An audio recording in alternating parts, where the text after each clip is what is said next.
Well, welcome along, or welcome back, everybody, to Circuit Ricardo Tormo here, just outside of Valencia, for day 2 of Super Speed Week, and our final race of the day is going to come up very, very shortly. This wonderful facility, named in honour of Ricardo Tormo, who was a 2-time 50cc motorcycle world champion, whose promising career was cut short by a pretty horrific testing accident back in the middle part of the 80s.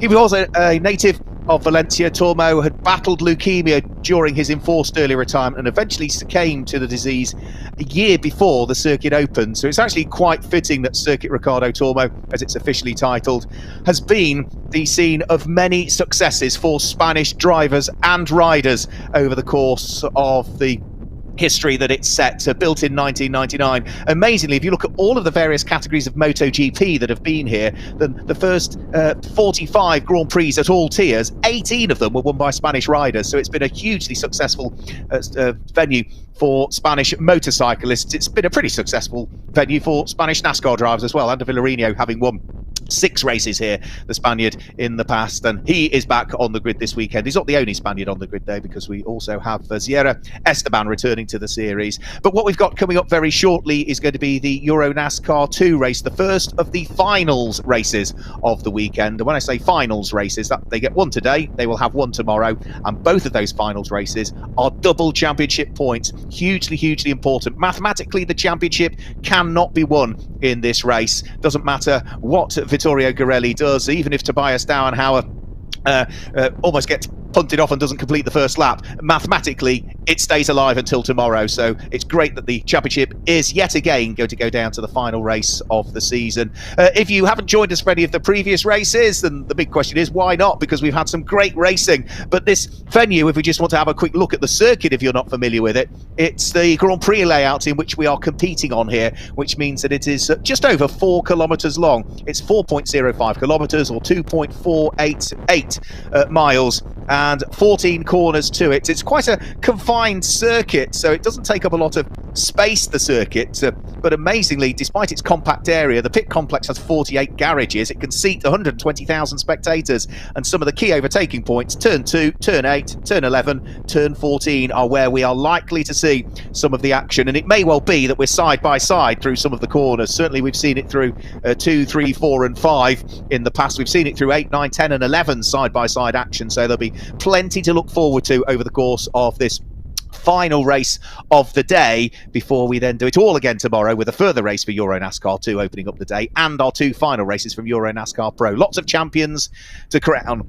Now, the grid for this one is set as per their qualifying times earlier on today, where we had a separate qualifying session. And if history repeats itself, as has happened at all of the previous races so far this year, the driver that has started from pole position in EuroNASCAR 2 has gone on to win the race. So that is a good omen for Tobias Dauenhauer, who sits there on pole position and lies second in the championship standings. Weather here in this part of Spain, still slightly cold and autumnal. The breeze has been quite blustery, really, all afternoon. This morning it was quite still, as is usually the case early morning, but the breeze is getting up now.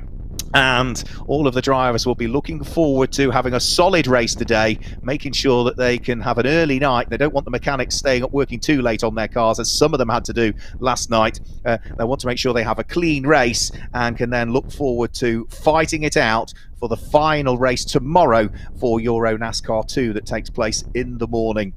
So that is what we can look forward to. In terms of the championship, just to bring up the championship points, the way things sit at the moment, the number 18 car of Vittorio Girelli leads the championship. He's on 293 points, 26 points ahead of Tobias Dauenhauer, who's second in the championship. So it's a Hendrix Motorsport 1-2, but Tobias Dauenhauer in second in the championship is also leading the rookie trophy. So he's the first of the drivers that's in their rookie year, their first year of EuroNASCAR. 38 points adrift of Girelli is Alessandro Brigatti, so it's an Italian, a German, another Italian. Then the Cypriot driver, another rookie to the series, Vladimiras Stoitzis, sits there in 4th place. Martin Tubeck is 69 points off the lead in 5th place, the same as Julia Landauer, who is in 6th place. They're both on exactly the same number of points, 224 points coming into this race. Julia Landauer leads the Lady Trophy, a separate trophy for the females that race in the series, and leading the Legend trophy in this one. That is for drivers aged over 40 years of age. It is Ariana Casoli in 11th position, 104 points off the lead. She's on 189 points coming into this race. She leads the Legend trophy. So that just gives you a rundown of it. 80 points available for the race win in this one. So it's still wide open. Certainly, all of the drivers will want to score well in this one. There are no dropped scores to the championship this year either. Every single race counts, whether it be the first 2 races that we had at Vallelunga, the NASCAR Grand Prix of Italy, the 2 races that we had at Belgium, at Zolder. Then we went to new circuits, to Croatia, to Grobnik.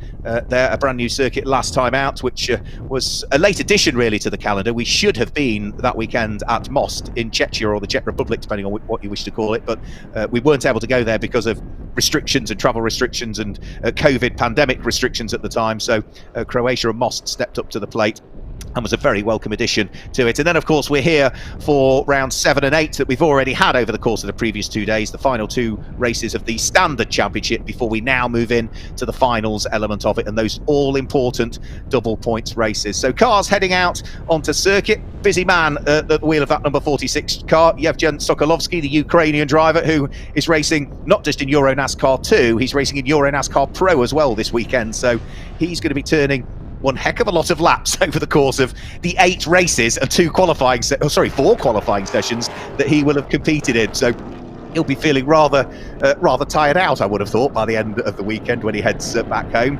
So cars threading their way around the circuit. We will guide you through the grid a little bit later on. We are certainly hoping to be able to catch up with a few drivers on the grid, because Andre Weigold, our roving reporter from the NASCAR Wheel in Euro Series, is ready to catch up with some of the drivers and maybe eke out some of the stories really that we've not been able to eke out over the course of the weekend so far. Garelli has won 2 races already this weekend, so the car that will start on the outside of the front row of the grid, the championship leader Vittorio Garelli, already with 2 race wins. That car there, Tobias Bauernhauer, will start from pole in this race. Well, Tobias finished 4th in the first race of the weekend. He finished 3rd in the second race of the weekend. Can he go 1 or possibly 2 better in this one? So we'll have to wait and see over the course of what is going to be a 15-lap race, so 60.75 kilometres they will be racing over, subject to, of course, any green-white checkers that might be required towards the tail end of the race. We'll have to wait and see. We did have some safety car periods in yesterday's race. So the grid is forming up.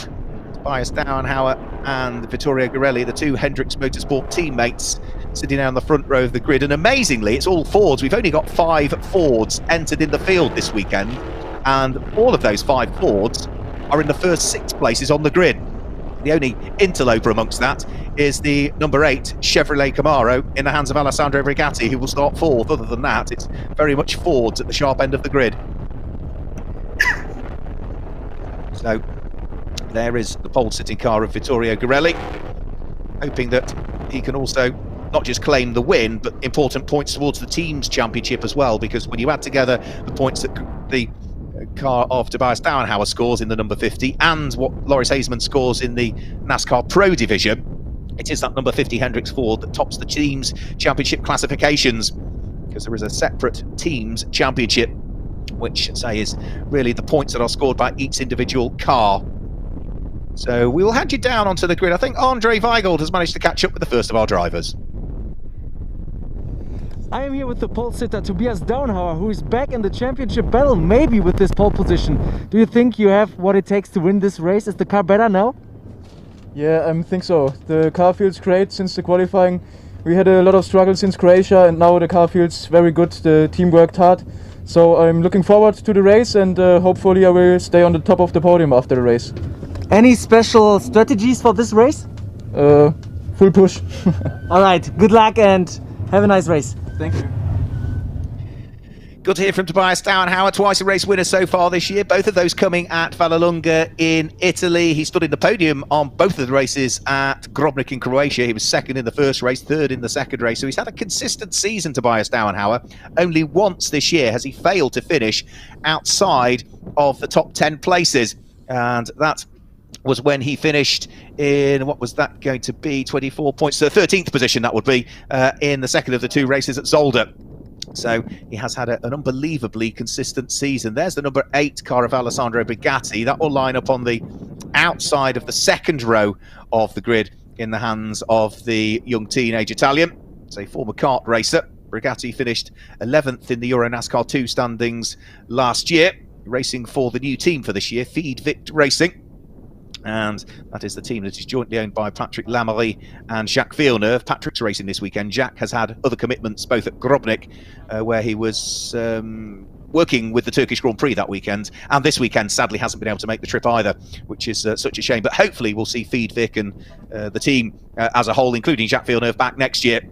So you can see the blustery conditions that we have there on the grid, on the build-up to this final race of the day. Let's go back down onto the grid and Andre. We're here with Vladimiros Tsotis, and you're on the second round on the grid. So what are your goals for this race? Yeah, sure. My goal is to keep the momentum during the race and keep my place, and for sure to improve. This is my main goal.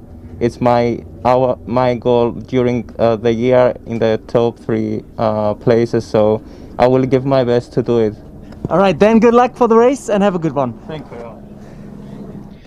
Good to hear from Vladimiros Tsotis as well, rookie into the championship this year, driving the number 1 Ford for Alex Caffey Motorsport and Race Art Technology.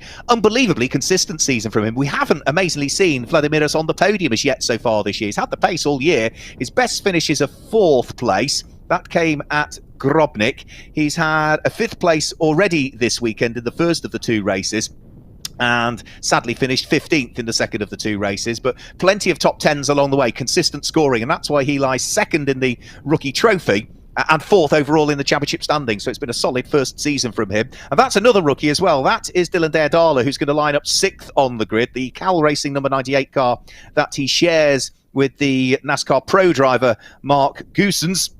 And for Dylan Derdala, again, a solid season, really. He's managed a few 5th and a few 6th places, Dylan Derdala. So far this weekend, he's had a 7th and an 8th. So, again, top 10 finishes. He lies, at the start of this weekend, 7th in the championship standings. He's now slipped to 8th in the championship standings as a result of those performances. Other drivers have caught him up and snuck through and past him. So we'll see as to whether he might be able to challenge for an overall podium. There is number 7. That's the car that's going to line up on the inside of we've just seen Dylan Derdala, who's the outside of row number 3. This is the inside of row number 3. A quick wave from Martin Dubeck, who we have caught up with.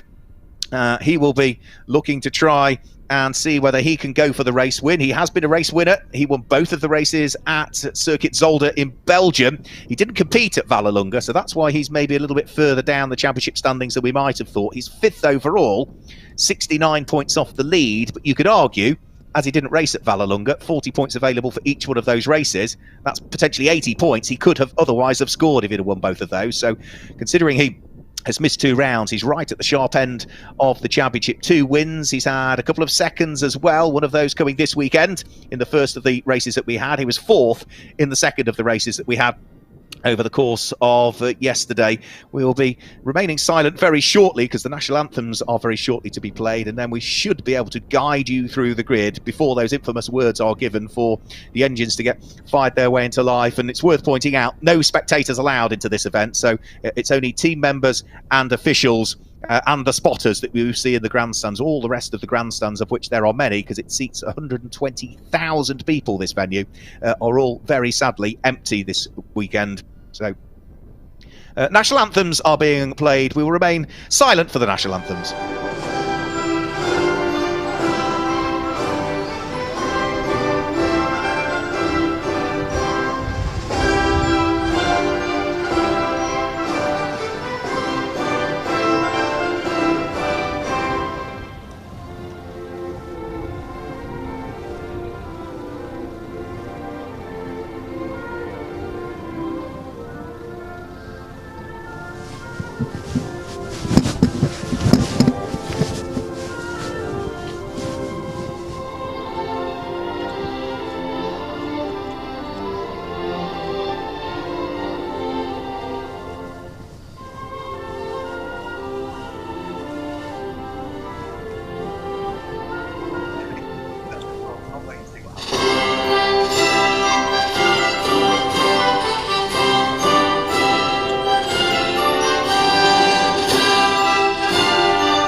So there we go, the Spanish national anthem being played on the build-up to our first finals race, the double points race, the first of two over the course of today and tomorrow for the NASCAR Whelen Euro Series 2020 Championship at EuroNASCAR 2 division. Race will be held over 15 laps, and let's just guide you through the grid. That car there, number 50, Tobias Dauenhauer, will start from pole position, and alongside will be number 18, his Hendrix Motorsport teammate Vittorio Garelli. So it's Hendrix Motorsport and Fords that lock out the front row of the grid.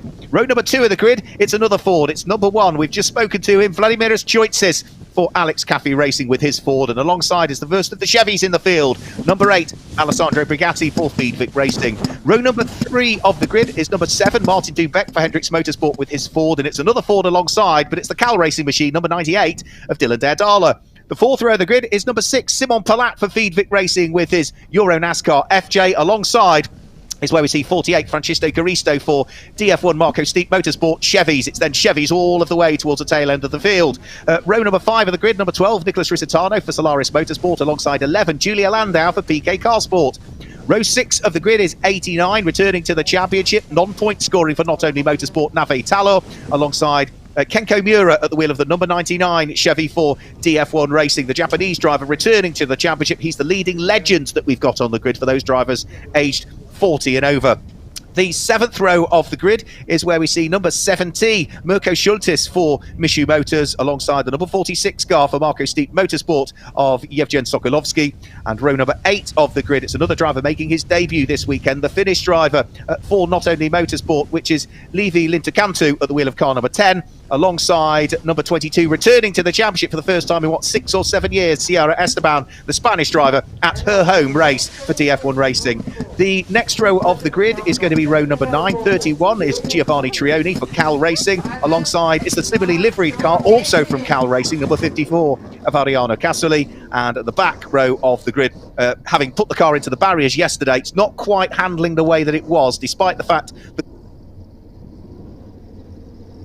it's number 33, which is Eric Quintal, at the tail end of the field. So the infamous words have already been issued, the indication for the drivers to fire the engines into life, and then they will head off around this circuit for the rolling lap.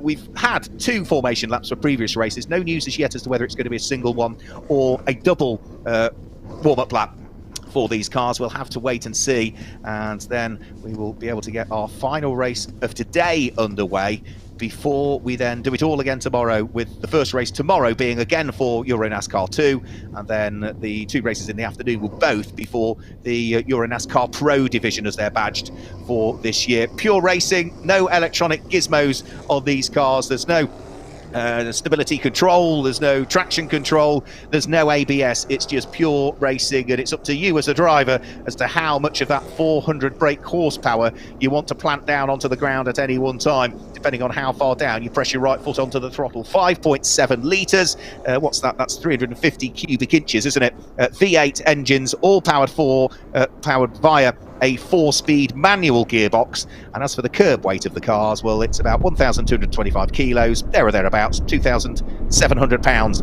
is what they weigh. So cars heading off around the circuit. Vittorio Garelli, starting from the outside of the front row of the grid, has already claimed 2 wins here this weekend. He was run very close in the first race of the weekend by his Hendrix Motorsport teammate, Martin Dubeck, who was just less than 0.4 of a second behind after what was 15 laps of racing. He claimed the win yesterday by just over a second from Alessandro Brigatti. Well, this time Vittorio Garelli has not got the pole position to try and convert into the race lead. It's the outside of the front row of the grid that he needs to try and convert, and that's not going to be easy. There's the number 48 car we just saw. That is Francesco Garisto, who's got a little bit of work to do from 8th position on the grid. As Francesco Garisto lies 9th in the championship standings, 208 points for the rookie, 85 points off the leader, Vittorio Garelli, in terms of the championship, which would say 80 available just for this race alone, plus another 80 for tomorrow, plus an extra 8 for whichever driver gains the most places from their respective starting position to their respective finishing position, and that could all be important as well.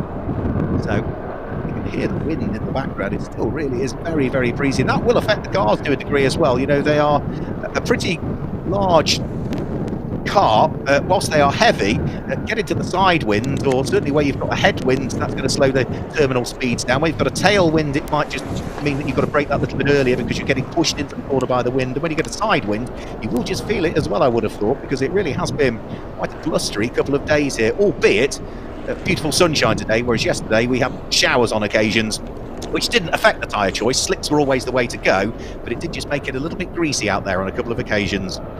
So the lead car continuing round. I would say watch out for number 11, Julia Landauer. I think she will make progress in this one. 10th on the grid. I was expecting her to qualify inside the top 6, but didn't quite manage to hook it up. We're going to go for 2 formation laps. The safety car is not peeling off. They're not in 2x2 order as yet, otherwise they would be. And the reason they're being given largely 2 formation laps for this weekend rather than the usual 1 that they would get, that is because of the colder ambient temperatures this time of year. We should have had the championship finished in October, really, had everything have gone to plan this year. But like so many things, lots of changes and adaptation have had to be made to get through the season. So we're actually almost 2 months later finishing the season. And because of the colder ambient temperatures, extra formation lap gives the drivers more time to get some temperature into the brakes and, importantly, into the controlled general tyres that they all run, which means that then when the lights go out, hopefully everybody's got sufficient warmth into the tyres so as to not have issues when they charge their way as one great big pack of cars up towards turn number 1, which is Aspar. They're just heading around through turn 2 at the moment. We've seen some great racing action at turn 2, a mixture of overtakes up the inside. On occasions we've seen drivers go round the outside. You get round the outside at 2, hang on to it round the outside at 3, which is where the number 70 car of Mirko Schultes is just heading to now. And because you're on the outside at that corner, you then get the inside line for the next one, which is turn number 4, Nico Triol. So we've seen, and I'm sure we will see in this one, some side-by-side action through turns 2, 3, 4, 5 and even up towards 6 as well, which was where we've seen some of the overtaking finally get done and dusted that started 4 corners earlier. So cars will be heading up towards the point of the circuit before too much longer, where they'll be getting in towards 2x2 order. So they're just going it towards turn number 8 at the moment, which is the second gear left-hander at Bernard Martinez. And then from there the circuit sort of descends downhill in towards 9 and 10. And then turn 11, you get down to turn 11, and on the exit then it flattens out, and that's sort of not quite the lowest point of the track. It's really the start-finish line that I think is the lowest point on this track. But as they head round through that section of the circuit out of turn number 11, that's then when they'll be called to get themselves into the 2x2 order, and that's just where they're heading round through now. So out of turn 11, and we should see the indication being given by the officials that the drivers need to get themselves into the 2 lines of 2 now, ready for the start of this final race of the day. They are 2x2 order. They have to stay in their line, whether they are in the right lane or the left lane. They have to maintain a small gap between themselves and the car ahead. They have to have a little gap between the car either to their left or their right. They have to maintain pace as well when the safety car pulls off until they get to the start zone, and then they can get things underway. But what they can't do is break out of their either right lane or left lane, whatever lane they are in, until they've got over the start-finish line. If you break out too early, then you will be given a penalty. Even if the car ahead of you gets a slow start, frustratingly, you've got to sit behind them until you get to the line. That's the way it works.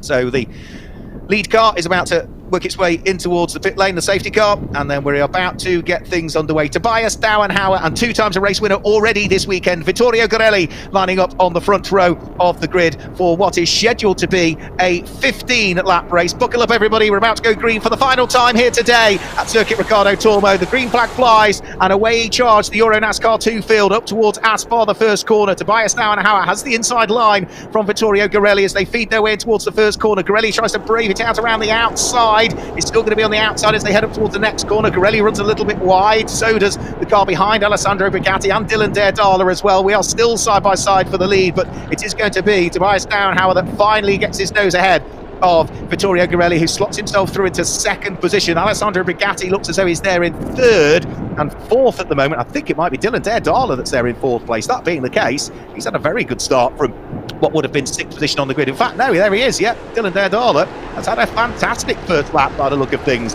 Vladimiras Joitsis has dropped down through the order. Derdala's coming under pressure from number 48, which is Francesco Garisto, who's had another good start as well. He was 8th, so it's been a really good first lap for Trump drivers who've been able to pick a few cars off in the early stages of this one. but there's still plenty of racing to come. Choices under pressure from Nicholas Risitano, the number 12 car that sits behind. Risitano, though, just washing out wide there a little bit to a degree. That's a car that's already had some suspension issues earlier on today that the Solaris Motorsports team have had to fix. But I do wonder if maybe it was cold front tyres there, and it just wasn't the front end grip and the rotation of the car that Risitano expected, because he really didn't grab the apex there. Myers Auenhauer looking to try and break away in the lead of the race from Vittorio Garelli. They're just heading up towards the braking area for Adrian Campos, which is the final corner here, in towards the left-hander. There's Vittorio Garelli, who's sitting there in second position. Dylan Derdala in third place. Francesco Caristo all over the curves beyond the painted section of it and almost into the gravel there, as he is going to drop down into fourth position, might even lose out and drop down to fifth if he's not careful. But the leading pair getting away, everybody wanting to be third at the moment. Oh, that was close. Dylan Derdala was about to turn into the corners. A little bit of contact with the front end of Dylan Derdala and the tail end of Francesco Caristo. And instantly, it is going to be Vladimiras Choitzes that is able to pick off the somewhat battered Ford of Dylan Derdala. Needs to be careful, though. That little bit of contact, I don't think has overly affected the number 48 car of Francesco Caristo. He's actually got a little bit of Dylan Derdala's car tucked in the back of his, actually. So that's, yeah, black and orange, isn't it? So that's the front of Derdala's car that's still attached to the back end of Caristo's. You can see gaping hole now in the front of the fiberglass bodywork of Dylan Derdala's car. It was just the lightest of touches. Derdala was trying to turn into turn number one, and as he'd already committed to turn in, he very quickly had to change his mind because he realised Caristo was alongside him. Oh, that is limping its way into the pit lane with a puncture. Not the only one, though. There's several cars that are in the pit lane by the look of things at this stage. And I'll have to try and work out which ones those are. Certainly one of them looked as though it was Martin Dubeck that was in the pit lane. I have a feeling that it was Evgeny Sokolovsky that might have also dived for the pit lane. It wasn't that car, but it might have been Nabe Talor, possibly. Difficult to tell from the shot that we saw. So Caristo still continuing on his merry way, still with the front bumper of Dylan Derdala's Ford attached to the back of the Chevy. So it goes to show how close it was, and I don't think that bodywork's going to come out. It certainly looks as though it's not at all going to go anywhere for the moment. Oh, and that's a big spin for Nicholas Risitano. That's one of the drivers that's at the sharp end of the championship. Seventh is Nicholas Risitano in the championship standings. The Solaris Motorsport car, he lost the tail end of it at, I think that's turn number 14. Thankfully came out of the gravel, but has deposited gravel all over the track at that point, and that is going to mean that the next of the cars on the scene to that gravel are going to have to be very, very careful indeed. So Julia Landauer now picks off the stricken car of Dylan Derdala. The next of the cars that's going to want to try and squeeze its way through is going to be the number 6 car of Simon Palat. So Derdala is now down towards the bottom of the top 6. I said watch out for Julia Landauer, didn't I, at the beginning of the race? She started 10th. Julia Landauer is now going to be up into 5th position, I think. But for Dylan Derdala, he's really going to struggle with that car. It will be affecting the aerodynamics. He's missing the front splitter, so it will affect the handling of the car as well. And I suspect there's only one direction that Dylan Derdala will be going in this race. He will slowly, I think, get picked off by everybody as the race wears on. At the moment, Simon Palat is just not quite close enough. There's a bit of brake ducting as well, flying around in the front right corner of that car.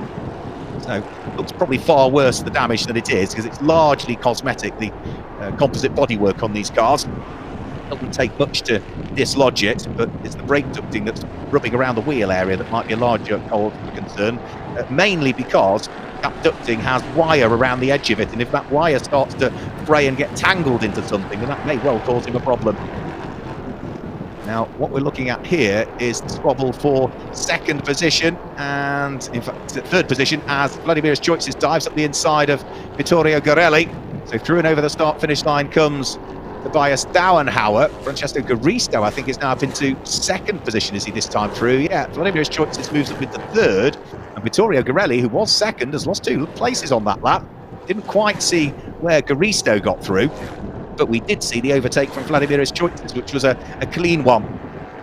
Now that now means that we've got rookies first, second and third at the moment, and the championship leader is down into 4th position, but probably more than anything just making sure that he concentrates on finishing well in the points. He's 26 points in the lead at the moment, and he's going going to want to try and see if he can at least maintain a healthy gap heading into tomorrow's final race. So Francesco Garisto going beautifully well in this one. He is a rookie in the championship. We saw him on the podium at Solder, Francesco Garisto, where he finished in 3rd position. He's still got Dylan Daedala's Ford, hasn't he, lodged into the back of it. As for how he's got on so far this weekend, the 10th in one race and a 17th in the other. Well, he's 2nd in this one, and at the moment seems to have all of the pace that he possibly needs.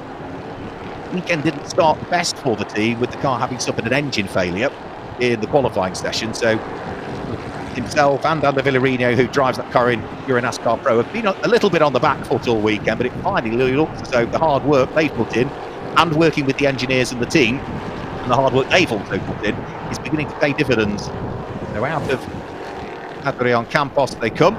You can see just how large an advantage now Tobias Dauenhauer has. He is 7 seconds up the road now and disappearing every lap further and further into the distance. So Garisto back through Aspar. He is now on what we've got 4 laps completed. So they're on to lap number 5. They should be now, despite the fact it's showing 3 on the screen. The counter's not updating. 4 laps into the book. Vladimir Choitzis, who we had a quick chat to before the race got underway, is menacing in the mirrors of Francesco Garisto, but he's just too far away at the moment to do a great deal about it. He's about 9/10 of a second back. He needs to almost halve that gap if he wants to have an opportunity to be close enough to try and steal the place away. Vladimir Choitzis has set a lap time which is about 2/10 of a second quicker in terms of best lap times compared to Francesco Garisto. And lap times are important in this race because it will set the grid for tomorrow's final race of the season. The fastest lap in this race will give you pole position for the race tomorrow, and at the moment the fastest lap is more than going the way of Tobias Dauenhauer. His best lap is at 1 minute 41.6. Nobody else is in the 1 minute 41s at all as yet, so Tobias Dauenhauer looking fairly dominant in it. Even Vittorio Garelli, who is curiously off the pace, his fastest lap time, considering he's the championship leader and started from the outside of the front row of the grid, his fastest lap time is nearly 3 seconds slower than Tobias Dauenhauer's. So not entirely convinced all is well with Vittorio Garelli's car. We did see it retire quite late on in the qualifying session out on circuit with a problem. Don't know what the problem was, but maybe, whatever it is, they've been able to effect temporary repairs, but maybe haven't got absolutely to the root cause of the problem. So 5 laps now completed. On to lap number 6. This is the fight for 2nd and 3rd that we're looking at. The number 48 car for DF1 Marco Steep Motorsport of the Italian driver Francesco Garisto, looking to try and hold off Vladimir Choitzis. Garisto's the youngest driver in the field as well. He's only 17 years of age, Francesco Garisto. Raced in single-seaters in Formula 4 in Italy and did a bit of Lotus Cup in Italy as well.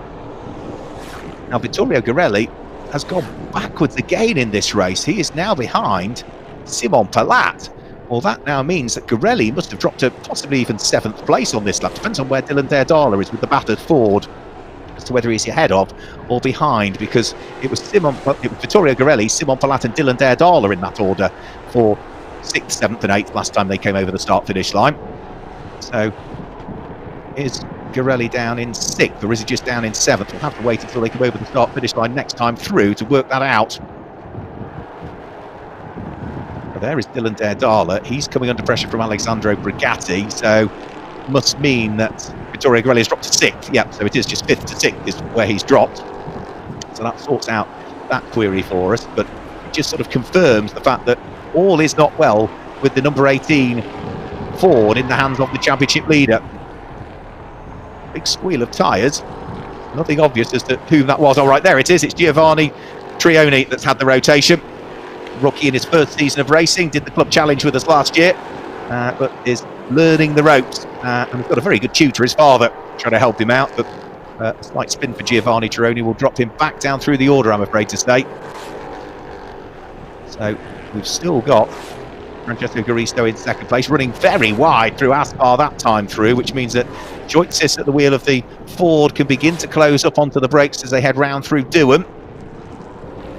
Certainly looks as though he has gained a car length or so this time over the 17-year-old Italian. Now, such a consistent season from Vladimiris Choitsis. We've not seen him on the podium, as I said, so far this year. Well, at the moment, he is in a podium spot, but such is his pace, it certainly looks as though he wants to go one better if he can. He's got to try and forget about that distracting bit of bodywork that keeps flying off the tail end of Garisto's car. He's almost got an overlap there. Might be able to try and utilise the opportunity. Not quite. Dylan Daredala is going to lose a further place here to Alessandro Brigatti. That's coming out of turn 5, I think, up towards Angelo Nieto. So he's got the inside line for the next corner and hangs on to it. And as for Vladimiris Choitsis, is this the opportunity? Oh, he almost got a run coming out of Bernard Martinez and almost squeezed through when they got towards turn number 9. But Garisto just was able to close the door to prevent the Cypriot from trying to work his way through.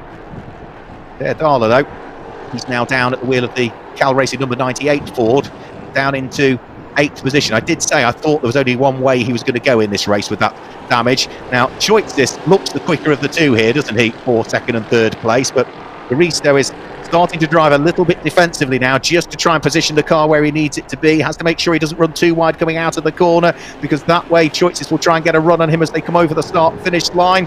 Problems for the number 22, which is Sierra Esteban by the look of things, but the fight for 2nd and 3rd side by side over the start-finish line. And I think Garisto is starting to feel the pressure a little bit now. Is he going to run wide again coming out of 1? No, he doesn't. Choitsis can't work his way through on the way up towards the braking area for Doohan, so he takes a slightly later turn in. He's not going to get the undercut heading up towards turn number 3, because you just really can't do it there. So he'll follow still Francesco Garisto through 3. And then up towards 4, he tries to take a later turn in at turn number 4 to try and get the overlap as they head up towards turn number 5, but can't quite make it stick there. So these two are still together. Are they getting caught by the car behind? That's what we need to consider. The car behind is now Julia Landauer. She's up into 4th position from 10th on the grid. Absolutely living up to the billing I gave her, and I think that may well be the opportunity where she can start to close in on these two, because they're that busy squabbling now. You can see the number 11 PK Car Sport car in the hands of the very rapid American lady. Julia Landauer is beginning to close in. So Garisto from Choitsis, and then there is Julia Landauer beginning to close in as well.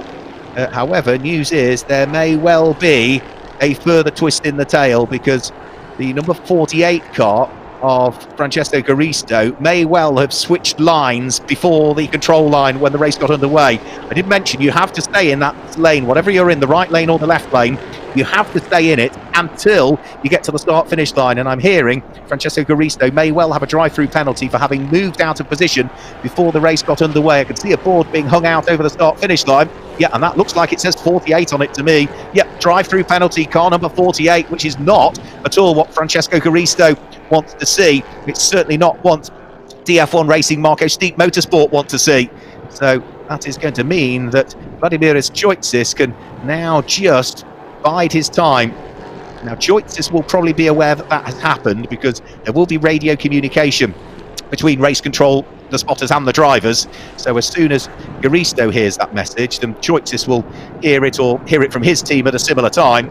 So he will be well aware that at the moment, whilst he's 3rd on the road, the car ahead of him is going to have to dive for the pit lane, and that is going to be well received news for Vladimiris Choitsis, who, as we say, has just been so consistent this year. Had a little bit of an off at Grobnik when he dropped the car into the gravel trap, and that meant that he only scored 22 points in that race. What was that, 15th position? But that's been his only mistake this year. So out of Bernard Martinez up towards turn number 9 and turn number 10, they will work their way. We're past the halfway point of this race now as well, because they are on lap number 9 of the scheduled 15. Still with that front end of Dylan Daredala's Ford being dragged behind the Chevy,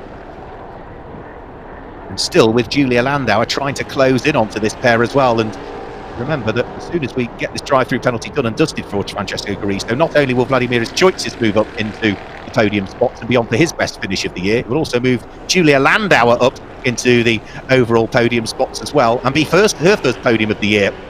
So it certainly looks as though two drivers are going to be very happy with their performance, and that will give them momentum heading in towards the final race of the season for these guys tomorrow morning.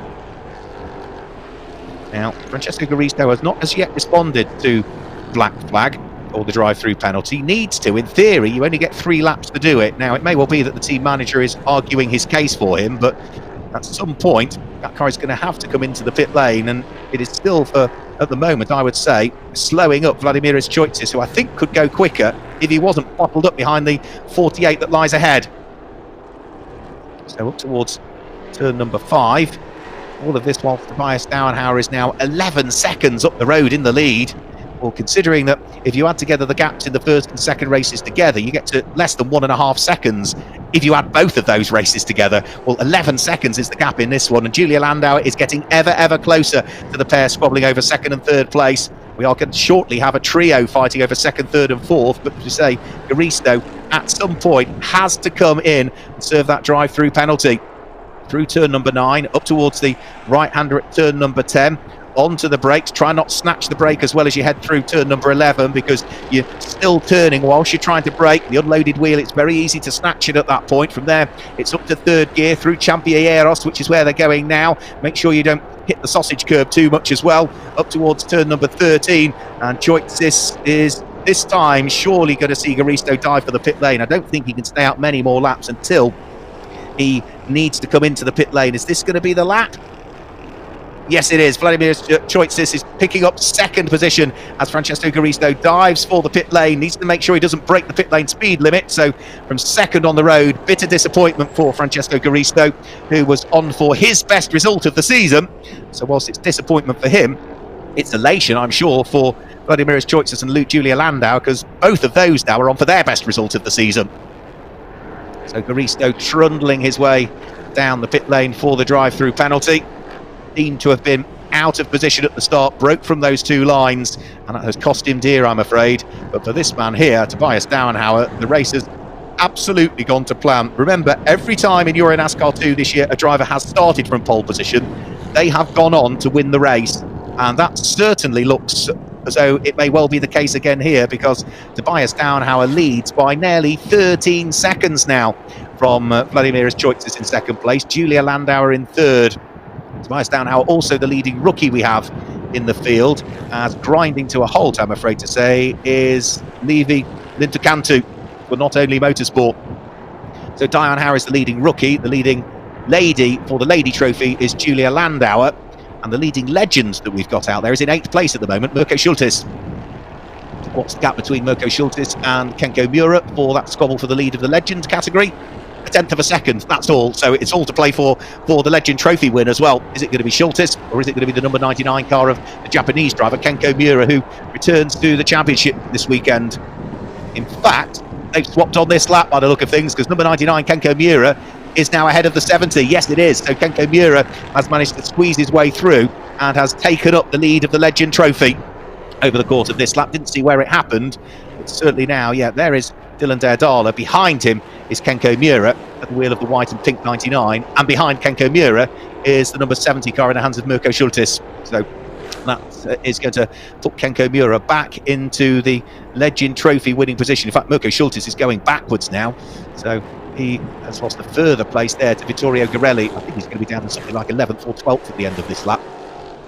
Drive-through penalty, or black and white warning flag rather, for number 11, which is Julia Landauer. Now she's third on the road. Needs to be careful here, does Julia Landauer. Needs to be careful that she doesn't transgress the circuit limits too many more times. Otherwise, there will be a penalty heading in her general direction. As for Francesco Garisto, having completed his drive-through penalty, remember he was running in second position. He has now rejoined in 7th place and should make progress here up the inside of Kenko Mura. Takes 1 place away. That now moves him up into the top 6 once more.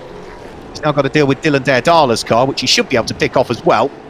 So let's see how far up the road Francesco Garisto can get in what are few remaining laps now. They are on lap number 12, so just 3 more to go after they complete this one. Certainly all calmed down at the front now, with Tobias Dauenhauer leading by 12 seconds from Vladimiras Choitzis, and he is now what, best part of 2 seconds up the road, and Francesco Garisto is off, I'm afraid, and into the barriers this time. More damage to the tail end of his car as he skittered his way through the gravel trap and has made contact with the barriers. Now, is he going to be able to continue in the race? Is the car? Yes, he is. Right, that answers that question. But it also means that he's going to drop ever more down through the order now, I'm afraid to say, Francesco Garisto. So it has been a race that has been disappointing for him, to say the least. I think that was possibly at Bernard Martinez, turn number 8, where he had that issue. So that is going to drop him all the way back down through the... Let's have a quick look. Yeah, the car just didn't seem to brake as he went in towards the braking area for turn number 8, Bernard Martinez. The car just dived through the gravel trap, sideways into the barriers. The marshals double-checking that he's okay by holding the thumbs up. And providing you get a thumbs up back from the driver, in these current times, they leave the driver be. If they don't get the thumbs up for the driver, only then will they interact and be within the social distancing measures, just to assist if needs be. So number 12, Nicholas Risitano's had that interesting race. He's now hot on the heels of Kenko Miura, the number 99 car. So Kenko Miura runs a little bit wide, allows Risitano Solaris Motorsport number 12 machine to squeeze its way through. So that will be Risitano now up into 7th position, I think that will be. Julia Landauer continuing on her merry way, running in 3rd position and on for her best result of the season so far. I've got to say, it's probably long overdue, a podium for both Vladimir Šuic and Julia Landauer, because they have been, in their debut seasons, their rookie seasons, remarkably consistent. There might be a long, long way adrift of Tobias Dauenhauer, but 2nd will be Šuic's first visit to the podium. 3rd would be Landauer's first visit to the podium. And I think Simon Palat, running in 4th place, this may well be his best result of the season so far. Simon has had top 10 finishes before this weekend. He finished 18th in the first race of the weekend and was 6th in the second race of the weekend. Yes, the cars in 2nd, 3rd and 4th places, all on for their best results of the season. This race continues to get interesting through the gravel and the runoff areas that time, as the battered Ford still continues on its way, and that means that he's lost out to Mirko Schultes. And there, I'm afraid, is the championship leader. He'd been dropping down through the order, Vittorio Garelli. I did say all wasn't well with the car. It ailed and stopped in qualifying. Well, he has stopped now out of turn number 5 and on the hill up towards Aniel Nieto. Now we are on the penultimate lap of this stage. Now that car is not in the safest of places. Are we going to go full course caution, or are we going to get the race going still under full green flag conditions? Garelli's car is, I would say, about safe enough with a lap to go, but I don't have to make those decisions. It's up to our race director as to what they want to do. Are they going to keep it controlled with localised cautions? Are they going to throw a full course caution? We'll have to wait and see. For the moment, though, Tobias Dauenhauer is on his penultimate lap of the race, and that means that he is going to score 80 points in this one. That is going to move him onto what will be 347 points in the championship standings. Vittorio Garelli is going to drop down through the order. He's got a couple of non-championship drivers ahead of him, so they are non-scoring. At the moment, he would finish in 16th place. That would net him 14th in reality, because we discount the non-championship scoring drivers, and that would move him onto 339 points. So he would lose the lead of the championship by 8 points, if I've got the maths correct. And it might not be done there, because Garelli's stranded at the side of the circuit and might lose further places as other cars catch up. But for Tobias Dauenhauer, all he can do is focus on his own race. He has driven faultlessly from the start. He got the nice break early on and was able to gap the field. Vittorio Garelli has clearly got some sort of issue that affected that car towards the tail end of qualifying and has affected it towards the tail end of this race. There's a further spin for Giovanni Trione, who has, for the 2nd time in this race, had a rotation, but he's learning all of the time in his rookie year. And for this man here, it is going to be another victory for Tobias Dauenhauer. It's been a long time coming, this next victory, because he claimed the double at Vallelunga in the NASCAR Grand Prix of Italy. In the finals meeting here at Circuit Ricardo Tormo, a super speed week, it looks as though it is going to be another victory. He's still got half a lap to do, though, as he heads out of Bernard Martinez for the final time, flicks his way through turn number 9, up towards the right-hander at turn number 10, and a slightly tighter right at turn number 11, and then it all starts to get reasonably easy from here. The short straight up towards Champineros, which is turn number 12, and all he needs to do then is just stroke the car home through the final couple of corners, and he is heading back towards victory lane. And it's more important points for the number 50 Ford in terms of the team's championship as well, because this 50 Ford leads the team standings with the respective drivers in the Pro Division, Loris Hazemans, and this man here in EuroNASCAR 2. Out of the final corner, up towards the checkered flag in the first of the finals races. It's going to be a win, the third of the season for Tobias Dauenhauer. He comes through to claim the maximum championship points in this double point scoring race, all importantly. Vladimiras Joitsis is going to go through and finish in second place, his first visit to the podium. And in third place is Julia Landauer, comes through to finish in a very well-deserved third position, Julia Landauer. So Joitsis with his best result of the season and the first podium. Julia Landauer with her first visit to the podium and best result of the season. Tobias Dauenhauer is going to, I think, take over the lead of the championship, because where did Gorelli finish? Of course, he won't take the checkered flag. 16th position on track still. 2 non-championship scoring drivers ahead of him, which means he would pick up the points for 14th, which is 46 points in this race. So Gorelli would be 339 points. Tobias Dauenhauer, 347. So it means that Tobias Dauenhauer, having been 26 points adrift of Vittorio Gorelli in the championship coming into this race, now with one more race to go, picks up the lead of the championship by 8 single points. What bitter disappointment for Vittorio Gorelli, the car failing him. But it has allowed 2 other drivers to feature up there on the podium for the first time, for Vladimiras Joitsis and Julia Landauer. And I've got to say congratulations to Simon Palat as well, who in 4th place has just scored his best result of the season so far. I guide you through all of the results in a second. We will also get some reaction from Tobias Dauenhauer there, because there are stories to be told. I suppose the reaction to the win, the reaction to him taking over the lead of the championship by 8 points, if I've got the maths correct, and the reaction to, well, whilst it's delight for him, how he feels about his main championship rival suffering ill fate in that one and retiring very late towards the end of the race. Clearly, whatever the problem was, it was dropping Vittorio Gorelli down through the order anyway, but maybe Tobias Dauenhauer, bearing in mind they both run for Hendricks Motorsport, might have an idea as to what the problems have that might have plagued that car during qualifying, and whether that is a reoccurrence of that very same problem in the race for the number 18 car. Not sure whether the 2 sides of the garage will speak to each other at that level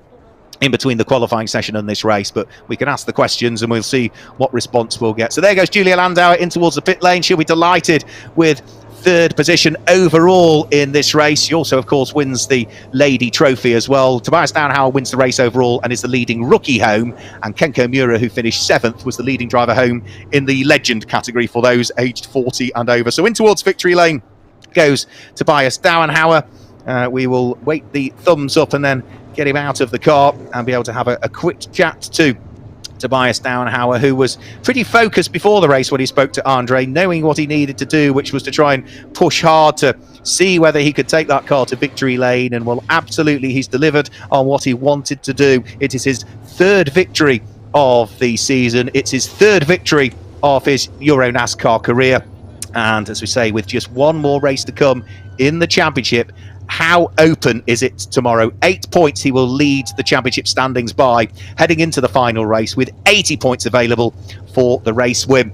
So we still have no idea as to how it might pan out tomorrow and who is going to follow in the footsteps of our 2019 NASCAR 2 champion, Lasse Sorensen. Could it be Vittorio Gorelli? Could it be Tobias Dauenhauer? Or is there a further twist in the tail, which all of a sudden might bring Alessandro Brigatti or Vladimiras Joitsis or even Julia Landauer into the mix? Who knows? We'll only find out come the end of our final race for these guys and girls that takes place tomorrow here at Circuit Ricardo Tormo. And of course, we've got the EuroNASCAR Pro to look forward to. 2 races for them tomorrow afternoon. And of course, we need to work out who's going to win the team's championship as well. But that's done no harm at all for the number 50 Ford. We'll head you down to victory lane because Tobias Dauenhauer is about to chat to Andre.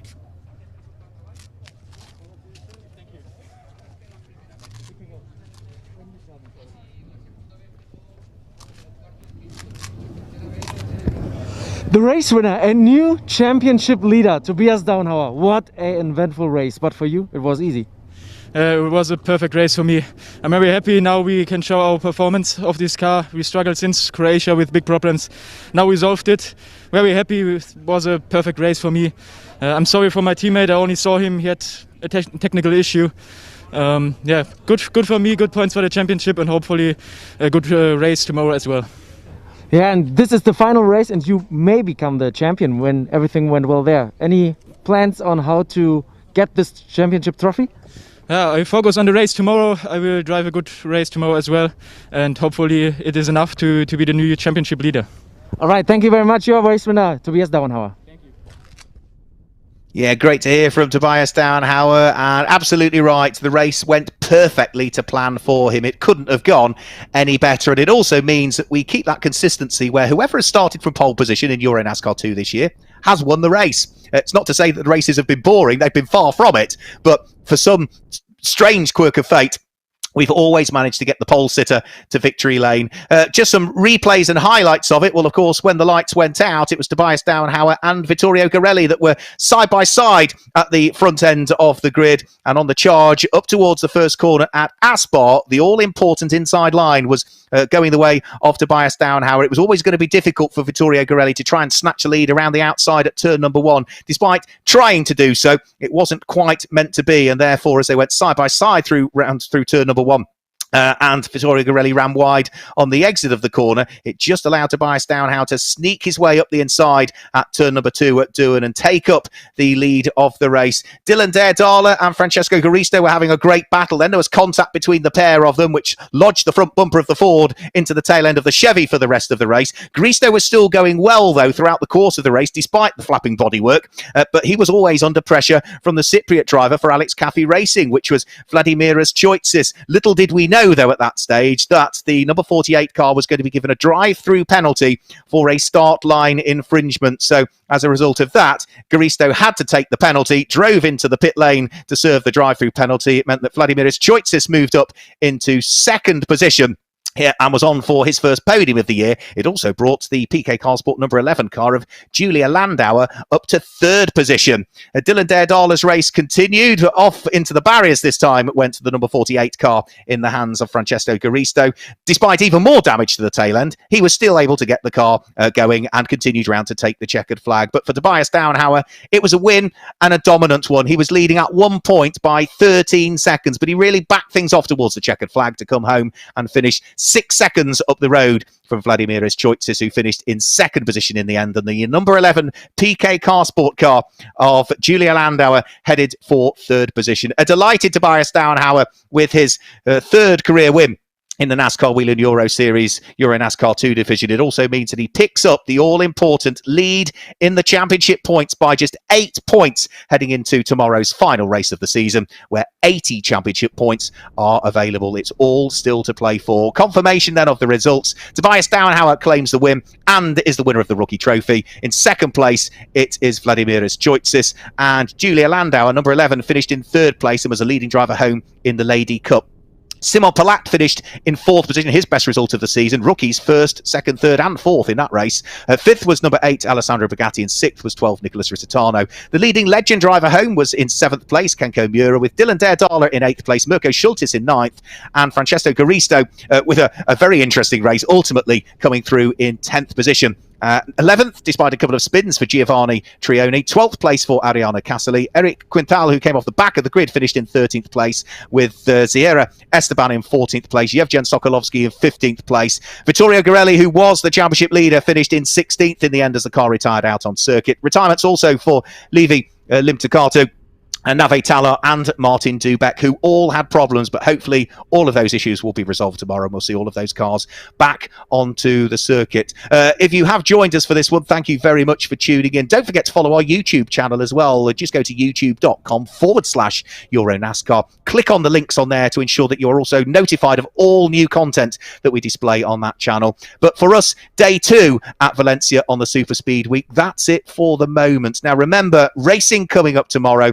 We have our final race for EuroNASCAR 2. If you're watching in Central Europe, 8:40 Central European time in the morning. That's a rather early 2:40 Eastern time in the US. But if that's a bit too early for you, make sure you tune in for our next races, which will be for the EuroNASCAR Pro Division. They take place Central European time, 13:10 we go live on the stream. That's a slightly more palatable at 7:10 in the morning. And our final race at all of this Super Speed weekend at Valencia will take place at 15:55 in the afternoon, Central European time, 9:55 in the morning, Eastern time. So set your alarms, 8:40 in the morning if you're watching in Europe, 2:40 in the morning if you're watching in the States, because we'll be crowning our EuroNASCAR 2 champion in the last race of the season. From everybody here at Circuit Ricardo Tormo and the NASCAR Wheeling Euro Series, thanks for joining us. Join us again tomorrow. Until then, it's goodbye.